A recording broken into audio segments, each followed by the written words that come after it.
কোরআন শিখে এবং কোরআন শেখায় মানুষকে। নাম্বার 2, যারা আখলাক এবং আচরণের দিক থেকে সবচেয়ে ভালো আচরণের অধিকারী, উত্তম আখলাকের অধিকারী। নাম্বার 3, যারা ঋণ নিলে মানুষের কাছ থেকে বাকি নিলে পরিশোধ করার সময় ভালো মানুষের পরিচয় দেয়, ওয়াদা রক্ষা করে, ঘুরায় না, গড়িমসি করে না।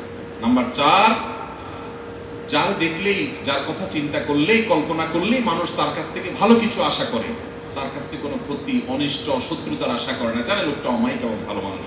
এরা নাম্বার 5। এটা নাম্বার 5, যারা তাদের পরিবারের কাছে, স্ত্রীর কাছে ভালো মানুষ, বউয়ের কাছে ভালো মানুষ। নাম্বার 6, যারা মানুষকে খাদ্য দেয়, সালাম দিলে সুন্দর করে সালামের রিপ্লাই দেয়, জবাব দেয় শুনে শুনে।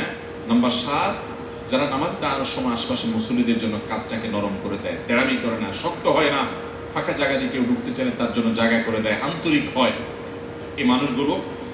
নাম্বার 8, যারা দীর্ঘ হায়াত পেয়েছে, আবার ভালো কাজ দিয়ে পুরো জীবনটাকে সজ্জিত করেছে, কাটিয়েছে।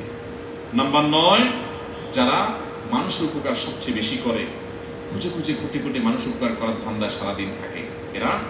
নাম্বার 10, যারা বন্ধু হিসাবে বন্ধুদের কাছে ভালো মানুষ হিসেবে প্রতিষ্ঠিত, বন্ধুরা সবাই সাক্ষ্য দেয় যে ও ভালো মানুষ, এবং প্রতিবেশীরা সবাই বলে তার প্রতিবেশী হিসেবে সে ভালো মানুষ। নাম্বার 11, যাকে আল্লাহ এমন একটা অন্তর দিয়েছে যার অন্তরে কারোর প্রতি হিংসা নাই, শত্রুতা নাই, বিদ্বেষ নাই, পরিচ্ছন্ন, পবিত্র এবং আল্লাহর ভয় তার অন্তরে আছে, এবং কথা বলার সময় তার কথা থেকে, মুখ থেকে মিথ্যা কথা বের হয় না, এরকম মানুষ।